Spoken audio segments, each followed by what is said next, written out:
What I'm aiming to do today is to share with you some of the techniques that I use with my students to help them plan the next steps. What I do is that I have a counseling center. It's called Counseling Point. I help students with applications to university. I also help them set goals, and based on what the school needs or the student needs, I tailor make specific programs based on the need. Okay? What I'm going to run you through is a whole series of it's a brief presentation on different things that we need to look out for to help our students make those right choices. Now, when I was in grade 8, one of the things that I knew was that I wanted to help people. I knew that from the bottom of my heart that I wanted to help people, but in those days the only way one could help people was to be a doctor or a nurse. And I wasn't, believe me, I didn't have the grades to make it in medical school.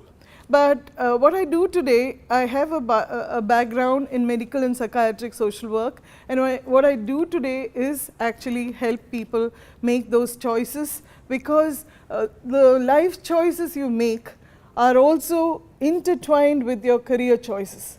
I will tell you why I say that, and before you leave the room, all of you are welcome to have a copy of my book. I bring it out once a year. The book is not a directory, it is more of a information dissemination platform where I talk about things that I see is really in need in this community.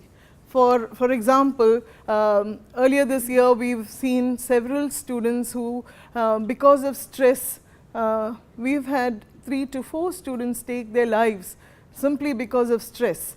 Now, well-being is so important, and well-being also, first of all, unless you are happy and unless you are looked after in all different aspects of your life, you are not going to be able to make the right career choices. So, this is why I feel that all of it together makes the person whole. Okay. Now, how many of you present in this audience are working in the area that you specialized in? Oh, that's good. Invariably, when I ask people that, they have qualified as engineers, or they qualified as bachelors in accounting, and then they are doing something totally different, maybe marketing, maybe administration, because with demands on the person and with opportunities available to the person, they have to adapt and they take up whatever is available. Okay.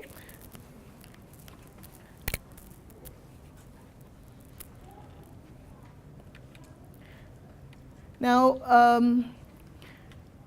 what I always tell students is, it's not enough to have a plan or have a wish. We need to make the steps necessary to actualize that plan. It's not enough to just say, I need to do this and I want to be that. Unless we have a proper plan of action in place, it's not possible to go from point A to point B. Another thing that I see often is that our students tend to select their career base their career choices on their friends or what whatever the community is saying is good for them. I think it is imperative that we think for ourselves to understand what is good within us, what are the skill sets that we possess that would be best for the future. So, if you are all the time looking for things outside rather than inside your own self, you are going to be disappointed. Can any of you tell me what this signifies? What do you see here? Life. You see life? You see color? Yes, a mixture. Okay. So, why do you think I have placed this in front of you? Inspire. Many choices. To make a choice. It's all of that, you know. See, each of us have different skill sets, different strengths. We are not just one thing, and we are constantly evolving. When I was in school, if anybody said that I would be writing for Gulf News, first of all, at that time, I never even knew what Gulf News was.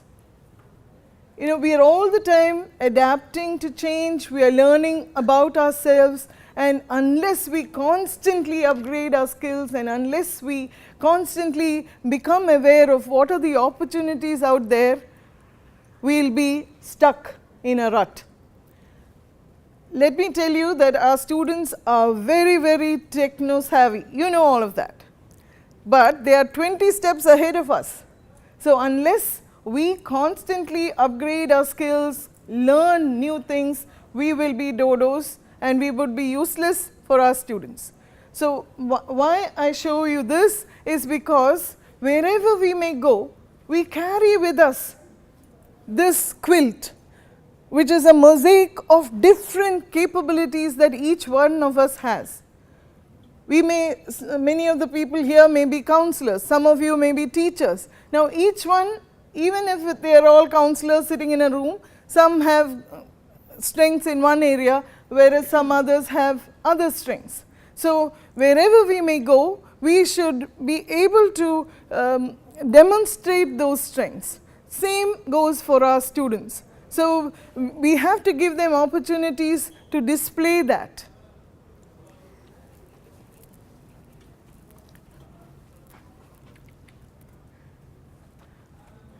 I see life is full of choices.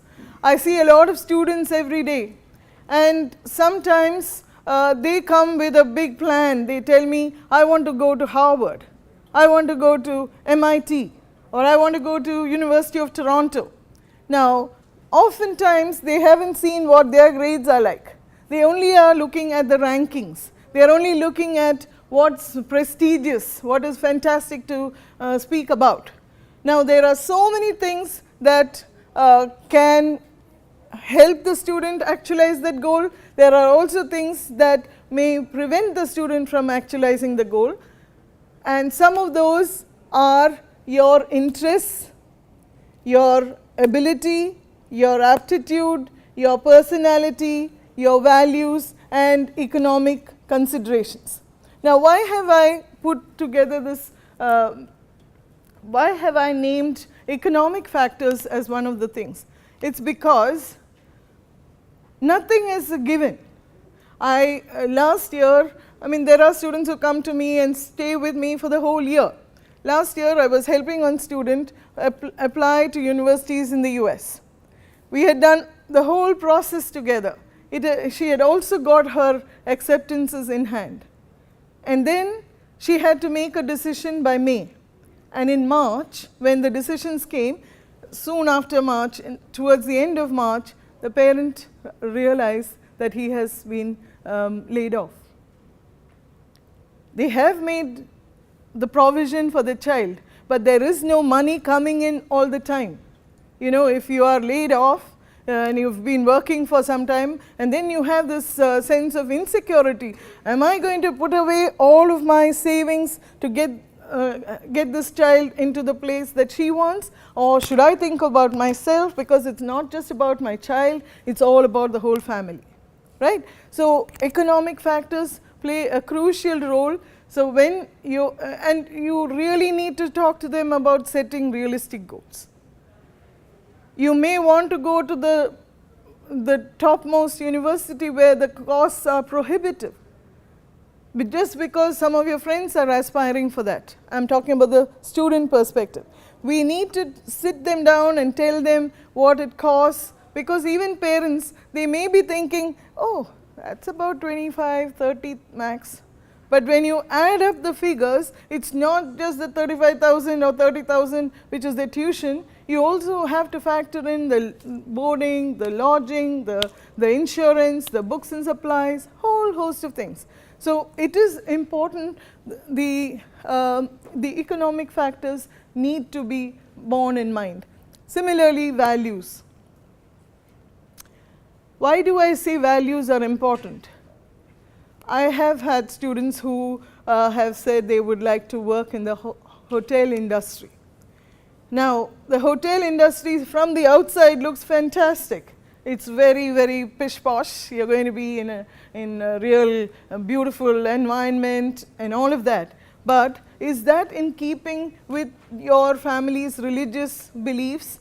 Is it okay in your family to be working in a place which serves liquor and has people? It may not be. So you have to keep in mind all of those factors. Another example, I had a student whose father was working with a cigarette maker. He was paid handsomely for his job, but he was always unhappy.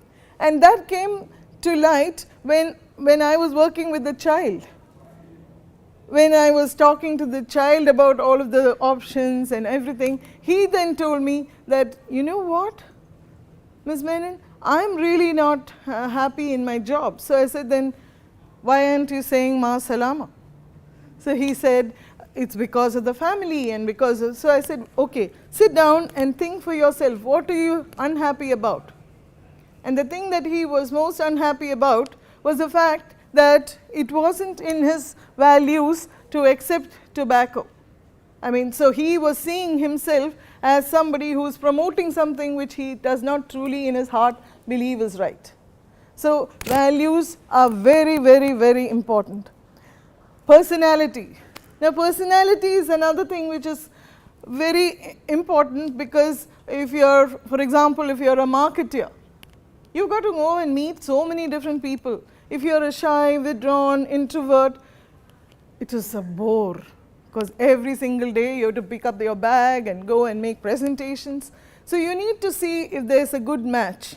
Now, I'm not saying that somebody who is not quite an extrovert cannot do a marketing job. That's not what I'm saying. He or she may be able to do it, but he or she may be happier being in another role.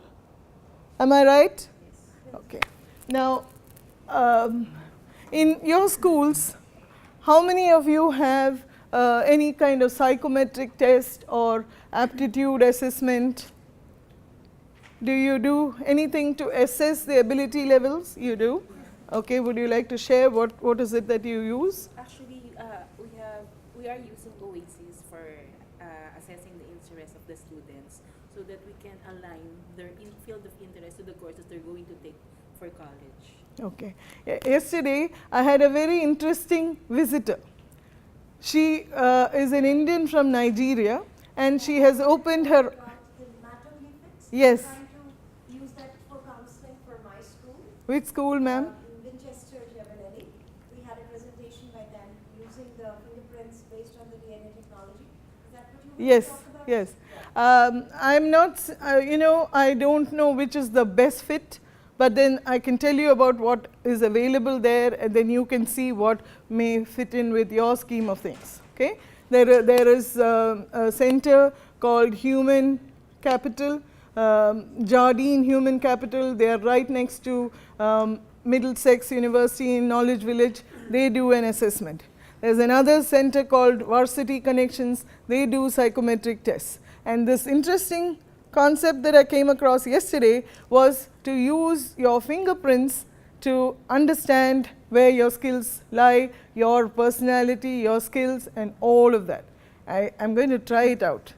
They came to me to talk about the program. I haven't used it, but she said if you were to give your fingerprints, we would be able to. Now, I'm 50 years old, so I'm sure that whatever comes about, if it is true, then I would know. I myself got interested into it, and I went and did one for myself, trying to find out whether I'm in the right slot or not.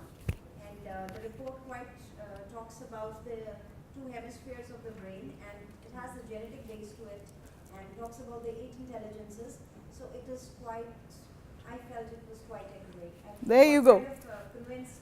There you go. So, I mean, like I said, I'm not here to promote X, Y, or Z, but I'm just telling you that this market is has different options, and you may want to, if you are not skilled to do that, you may want to use one of their. Where do we find that the one? Do we have some companies doing these cycles? Yes, if you want, you can send me an email. I have left my cards. I can give you. I'm not promoting XYZ. I will tell you these are the ones. You do your due diligence, see what works for your school, and they will come and administer it. Okay. Now, like I initially told you, self-awareness is really, really important. Often we look at the outside. We are, as a race, as human beings, we reluctantly look inside. We are always looking, okay, what is happening outside? What are the things that are in demand? What are the careers that are in vogue today? But more importantly, we need to see what we are good at. What are our hobbies? What are the things that we like spending time with? What are the subjects that interest us? What are our interests? And I'm again reiterating values, because in my mind that's very, very important. Now, I encourage students to maintain a journal, and we all have our own comfort zones. We would like to be within a thing that we are very familiar with, because when you go outside that comfort zone, there are going to be challenges.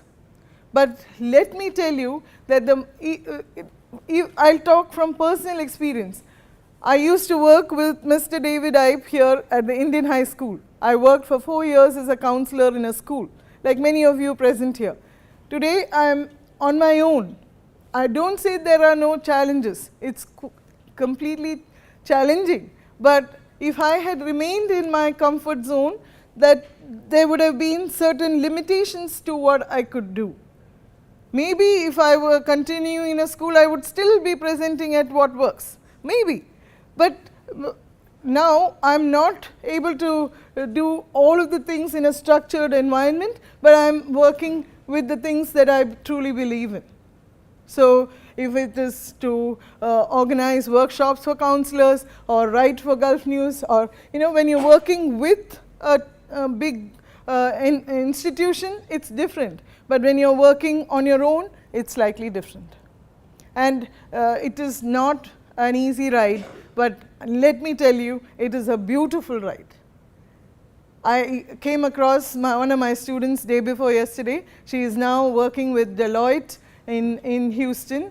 When she left when she left Dubai, she had wanted to become a biotechnologist. She has completely changed tracks, and she is now into accounting and finance. We are evolving as human beings. We can't be put into straitjacket formula. You can't just be, just in one comfort zone, one place. So when you sit with your students, whether it is a small group or big group, encourage them to think of their strengths, their capabilities, their interests, their personality. Don't worry, I think the KHDA site will have this thing uploaded. Okay?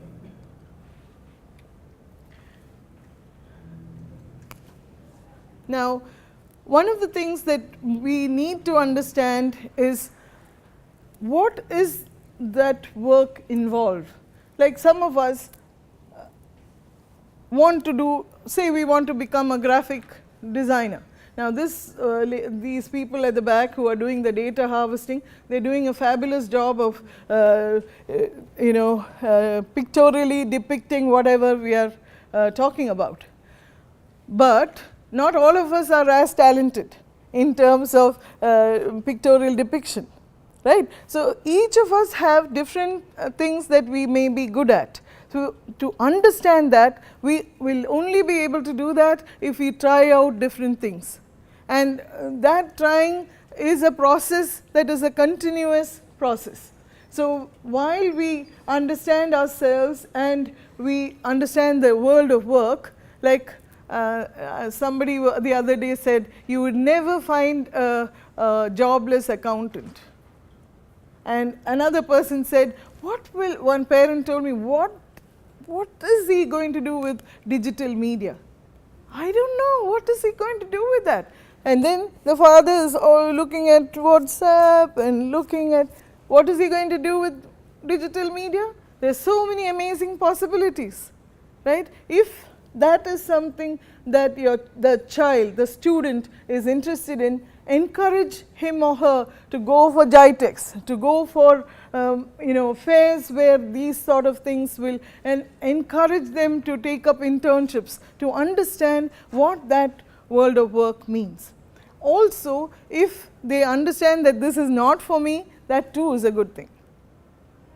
If they have a dream concept of a particular thing and then they go there and they understand, oh my God, it means a lot of work, I don't want to do this, that too is good, because then they are not stuck in a rut, they are looking at newer options and they are developing career alternatives. Now, career planning, very important. I mean, I have students who have come to me from 9th grade who came saying they wanted to do something, like they always wanted to do a particular thing. And I am very happy to say that it is not that they are coming and seeing me all the time, but they are making that pathway happen. They are choosing subjects that would enable that process. So, for example, if you have in the Indian system, after 10th grade, you have to select your courses. Similarly, in the IB program or the OAS or the IGCSEs or the GCSEs, you need to select.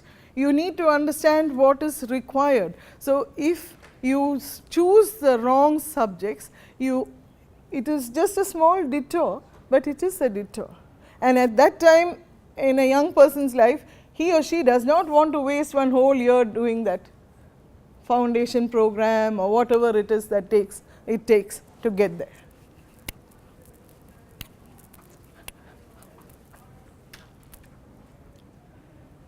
I really love this.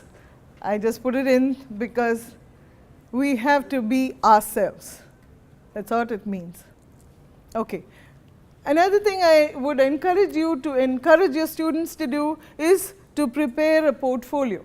Now, in our minds, a portfolio is usually for art or architecture or media or journalism. Not necessary.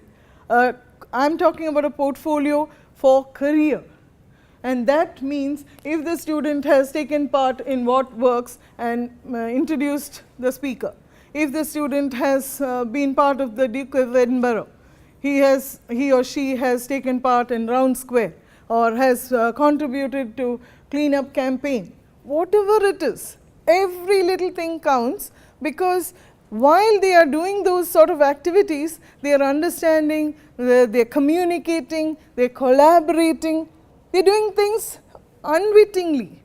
But when you start writing those things down, when the time comes, when you are in grade 13 or in grade 12 and you have to make those personal statements or essays, you have a wealth of information to fall back on.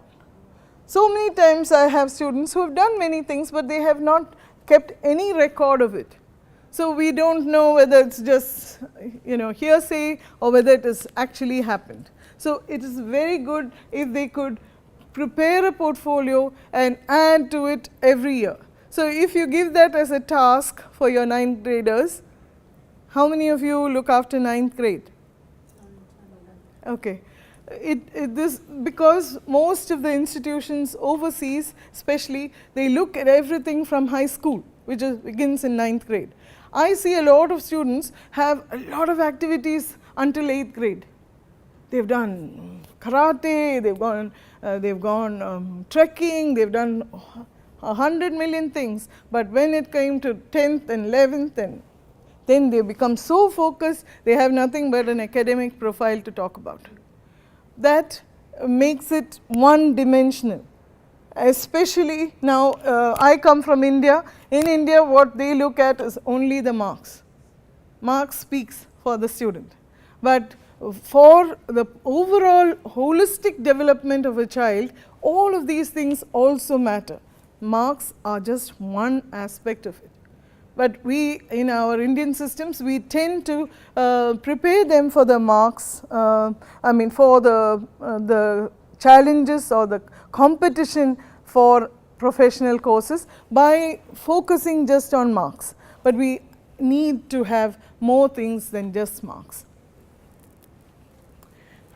How many of your schools have in-school community service initiatives?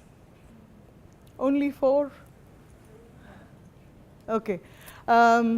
In my book, you please take a copy of the book. I have put in certain suggestions. There are lots, even downstairs. I just had a chat, whether it is the Wildlife Protection Fund or the EEG or Round Square. There are so many things. Like for example, I think first week of October, there's a huge big beach cleanup drive by the EEG.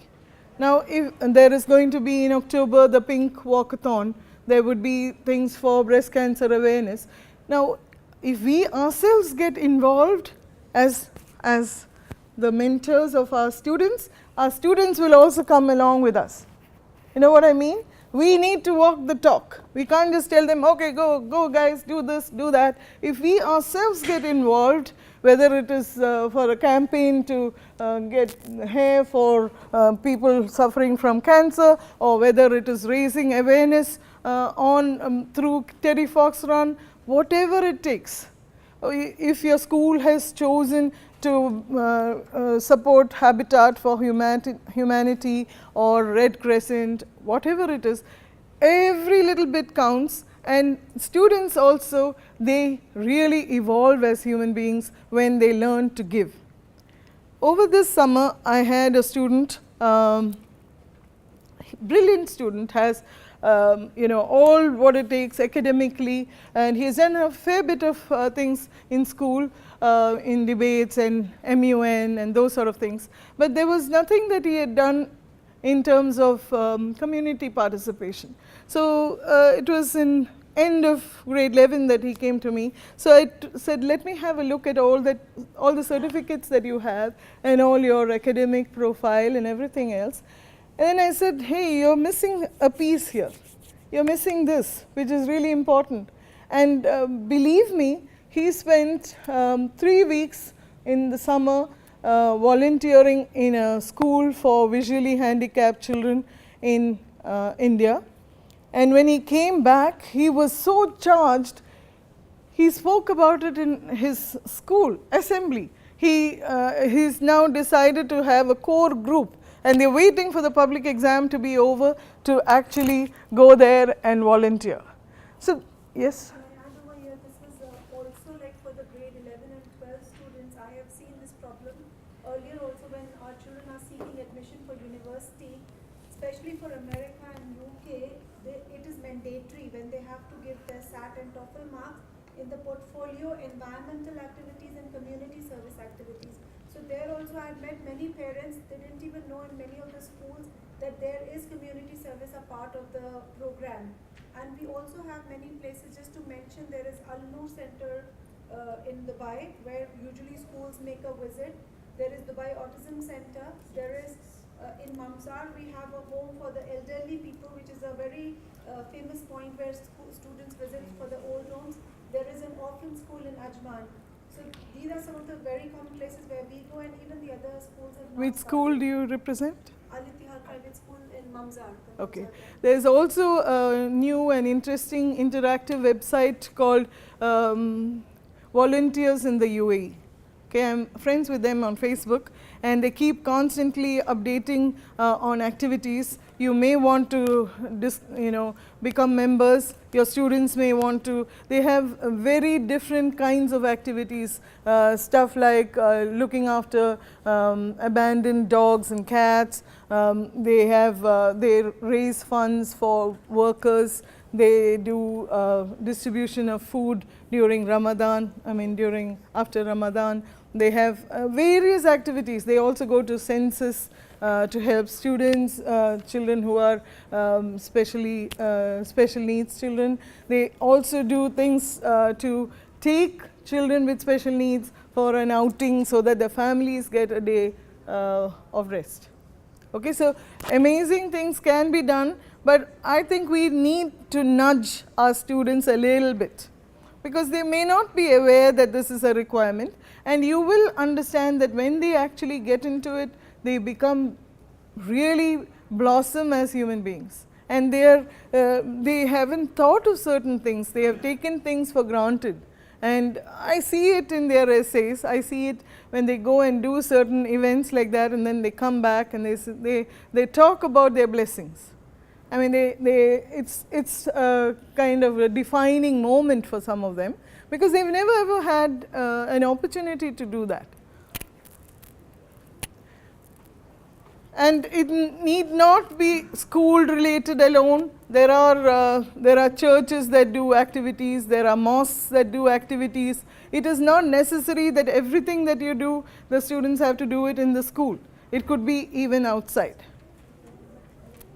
May I just add, it's very important whether it's through the school or outside the school, we must remind them to collect certificates, because again, as I said, apart from the holistic development, to seek university admission, they need certificates and evidence. So when it is through the school, these activities, obviously the school provides a certificate.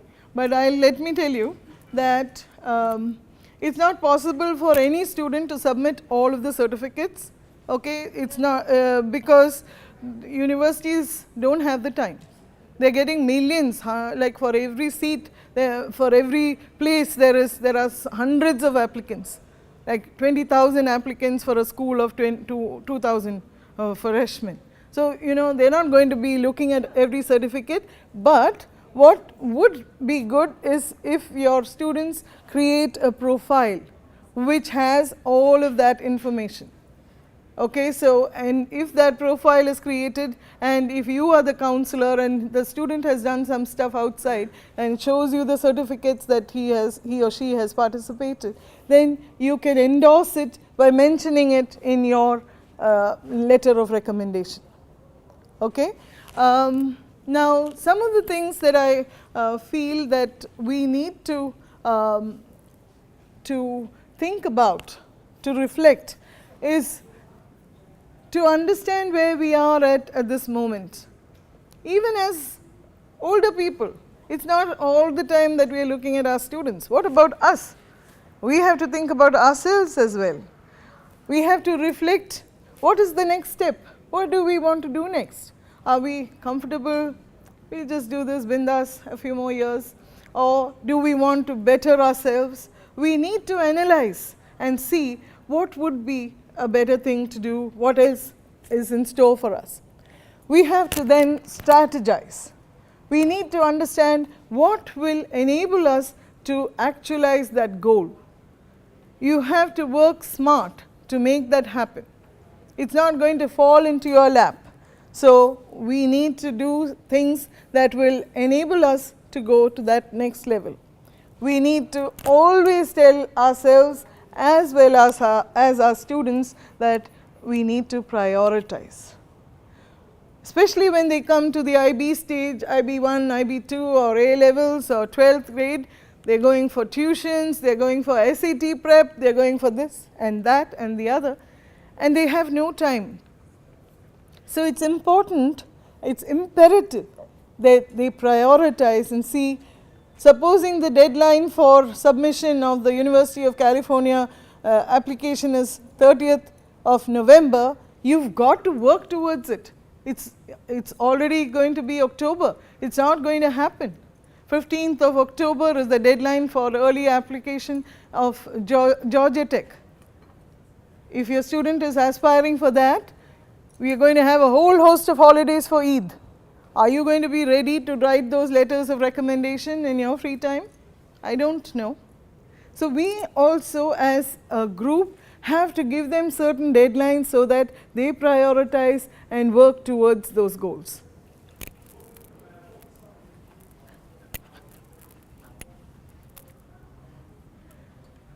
I mentioned making a flexible plan and learning to adapt to change.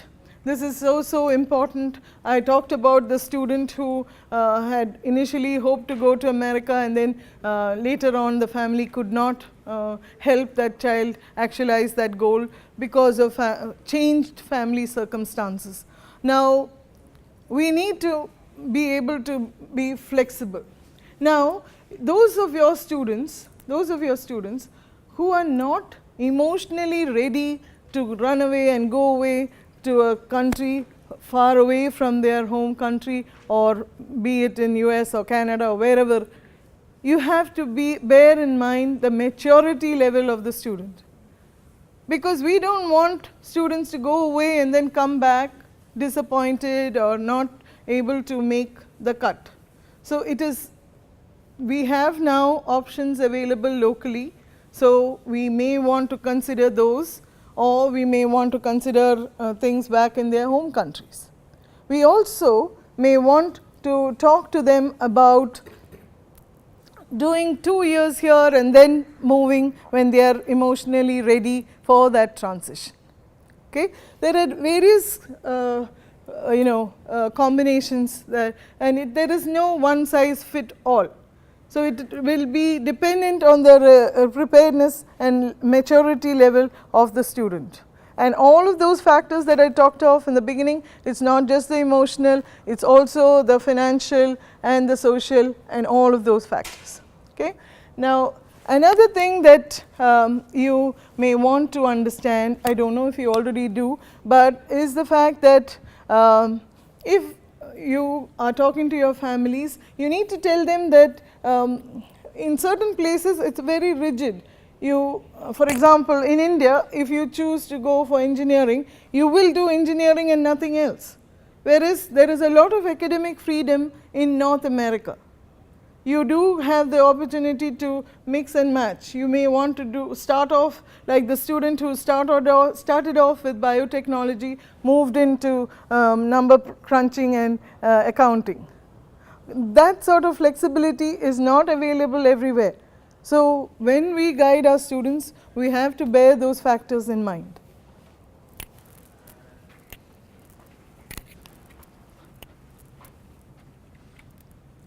I talked about psychometric tests. Now, I am going to touch very briefly on career fairs. There are a whole host of fairs.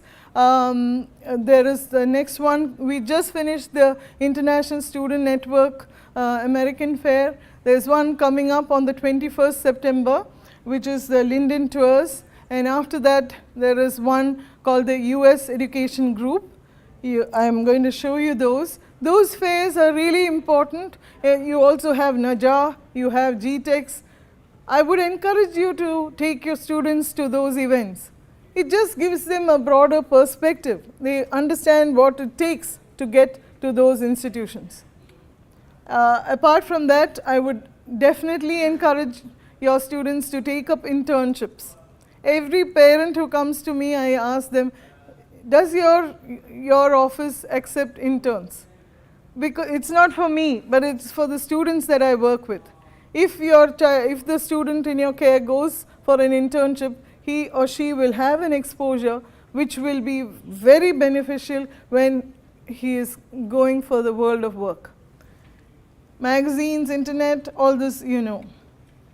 You need to understand what is the definition of the career, what is required there, what is the path and progression, what is it that the market needs, and what are the prospects in the future. Now, we have to see, lots have been said about Expo 2020, but how many of you know what are some of the careers that are going to be in demand in 2020? Any guesses? Hotel industry, environment, RTA, okay. Engineering. Do you know even technology, there is also going to be logistics. Okay, logistics is going to be big. Dr. Ayub Qasim from the DIAC has given his take on what is going to be on offer, what is going to be in demand. Please grab a copy before you leave. It has a lot of information. Okay, these are some of the upcoming fairs. The US Education Group will have a huge big group at the Movenpick Hotel in Dubai. The Linden Tours will be on the 21st in Shangri-La. You will see me there. I coordinate the event for them. The other big one is the Najah, which is huge. It is in Abu Dhabi, and they will also have a lot of exhibitors from the US, UK, various countries. Okay? This is a good one for you to understand what are the options. Similarly, the Expo Center in Sharjah has a very big international education show. This time it is in February. All of you may be aware of GTEX, the Gulf Education and Training Exhibition. I'm happy to let you know that I am their official counseling partner.